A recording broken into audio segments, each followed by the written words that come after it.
How do you apprehend a deranged genius who strives to be the ideal anonymous killer, who makes untraceable bombs and delivers them to random targets, who leaves false clues to confuse law enforcement, who lives in seclusion in the Montana mountains and keeps his secret crimes hidden from everyone?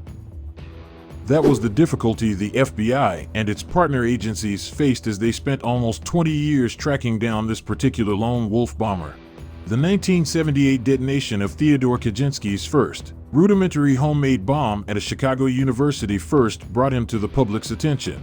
He sent or personally delivered a series of more sophisticated bombs over the following 17 years, which resulted in the deaths of 3 Americans and the injuries of about 24 more. He fostered fear and panic along the way, even threatening to blow up airplanes as they were in flight. The Unabomber case, so titled because it comprised targets who were both an airline and a university, was the subject of an FBI-led task team that also included the ATF and the U.S. Postal Inspection Service in 1979. More than 150 full-time detectives, analysts, and others would join the task force. The team thoroughly examined retrieved bomb components for forensic evidence while also studying the lives of the victims in great detail. These attempts were largely ineffective in locating the bomber, who made a point of leaving minimal forensic evidence and constructed his bombs primarily from readily available scrap materials. Investigators eventually discovered that the victims were picked at random from library research. We were certain that the Unabomber was born in Chicago, resided in Salt Lake City, then moved to San Francisco. This proved to be accurate. His profession remained more mysterious, with theories ranging from physicist to airplane mechanic. Even the gender was uncertain. Even though the bomber was presumably a man, investigators also looked into several female candidates. History. Earlier times. Before 1980, on May 25, 1978, the Unabomber's first bomb was discovered. It was a mail package in a brown paper bag that had been left on the University of Illinois at Chicago campus. The package's return address was that of a Northwestern University professor. The item was delivered back to Northwestern by school officials, where it burst and caused little damage. A pipe bomb was planted in a room at Northwestern University on May 9, 1979, about a year later. When a graduate student from Northwestern picked up the bomb, it exploded, wounding him. A bomb detonated on American Airlines Flight 444, which was traveling from Chicago to Washington, D.C., on November 15th of that same year. 12 passengers received treatment for smoke inhalation despite the plane landing safely.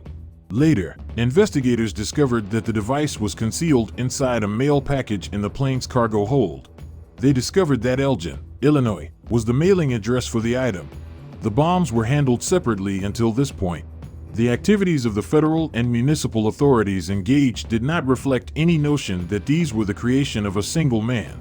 Federal investigators first became aware of the Unabomber because of an assault on a well-known public figure. Portrait of a Serial Bomber, 1980-1985. Percy Wood, the president of United Airlines, got a letter in the mail on June 3, 1980. He was notified in the letter that he would soon be getting a book with significant societal impact. The signature read Enoch W. Fisher. A copy of Sloan Wilson's Ice Brothers, which had been hollowed out, was delivered to Wood a week later, on June 10th. The book exploded when he opened it, hurting him. While postal inspectors had little to no knowledge of Flight 444, they responded to the Wood bomb. To look into the Wood bombing, they contacted the Federal Bureau of Investigation, FBI. The FBI uses a 6-letter naming scheme, and the case was given the name Unabomber when the case file was opened. The initials UNA stood for United Airlines. They connected the 2 bombs to the same perpetrators since the Wood bomb and the Flight 444 blast shared similar designs. In the end, they added the 2 bombings in Northwestern to the Unabomber as well. The homemade initiator employed in each of the 4 bombs was one feature that was common to several of them. The soldering was crudely done, and all of the wood used in the devices was of low quality, giving them another junkyard aspect. The FBI and the Postal Inspection Service established an unofficial joint task team. Rensselaer Polytechnical Institute, the return address on the first mail bomb, Northwestern University, and United Airlines were all swiftly added to the investigation, with university students receiving the most attention. A University of Utah student discovered a sizable bundle outside a mainframe computer room on October 8, 1981. The parcel has been there for a while. The student moved it, grew suspicious after that, and alerted campus security. Security personnel found a pipe bomb and a container of gasoline inside the package. It also made another mention of FC. Security personnel detonated the explosive inside a women's restroom. The Unabomber task force was then approached. Patrick C. Fisher, a professor at Tennessee's Vanderbilt University, got a gadget in the mail in May 1982. It had been delivered to his previous Penn State University residence and promptly sent to his Vanderbilt office. 2 years have passed since he last had a job there. It had been sent from Utah's Brigham Young University, and the return address was that of a professor at the University of Utah. When the box was opened, it detonated, injuring Fisher's secretary. The end plugs of this sink trap mechanism were made of wood. The Unabomber submitted us a 35,000-word essay that purported to explain his motivations and thoughts on the problems with contemporary society. The task force's decision to publish the essay in the hopes that a reader may identify the author was authorized by FBI Director Louis Freeh and Attorney General Janet Reno after much discussion over the prudence of giving in to terrorists. 1993, 1995. 2 additional victims. It appears that the Unabomber took a 6-year break. Investigators hypothesized that he had been seen during the installation of the most current device and had been pushed underground as a result of the witness's description being spread. The investigation calmed down once again. Then, on June 22, 1993, a manila envelope was delivered to the house of geneticist Charles Epstein in Tiburon, California. When Epstein attempted to open the envelope, it burst, hurting him. A similar parcel was delivered to Yale University computer scientist Professor David Gellerner's workplace in New Haven, Connecticut, 2 days later. When he attempted to open the gift, it exploded, wounding him. Both parcels had been sent via USPS from Sacramento, California, on June 18. He was now building a smaller, deadlier variation of the gadgets he had sent in the 1980s. The second Unabomber victim died the next year. Advertising executive Thomas Mosser opened a package he had received at his North Caldwell, New Jersey, residence on December 10, 1994. He died when it exploded. A week ago, the box had been shipped from San Francisco, California. The Unabomber claimed his final victim 4 months later. On April 24, 1995, Gilbert Murray, the president of the California Forestry Association, examined a package addressed to William Dennison that had been delivered to the association's headquarters.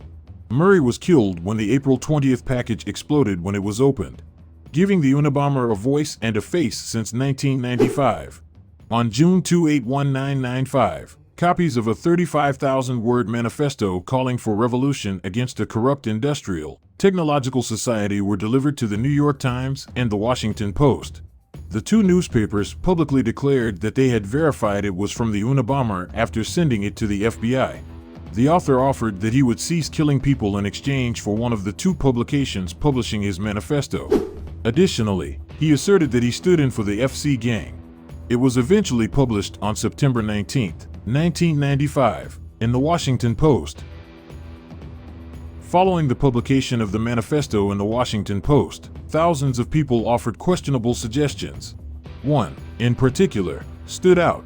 David Kaczynski described his troubled brother Ted, who was raised in Chicago, taught at the University of California, Berkeley, where 2 of the bombs were placed, briefly resided in Salt Lake City, and then finally made a permanent home in the basic 10-foot by 14-foot cabin that the brothers had built close to Lincoln, Montana. Most crucially, David shared correspondence and paperwork created by his brother. The author of those papers and the manifesto were almost definitely the same, according to our linguistic study. That analysis served as the foundation for a search warrant and was paired with information gleaned from the bombs and Kaczynski's life. Investigators detained Kaczynski on April 3, 1996, and searched his cabin. There, they discovered a plethora of bomb parts, 40,000 handwritten diary pages with experiments in bomb making and tales of Unabomber atrocities, as well as 1 live bomb that was prepared for mailing. The terror-filled rule of Kaczynski was finished. After entering a guilty plea in January 1998, his new residence was a solitary cell in a Colorado Supermax prison. If you liked this video, follow us and you will find many videos that will help you to transform your life. Thanks for watching all the video. Please subscribe and hit the bell. See you soon.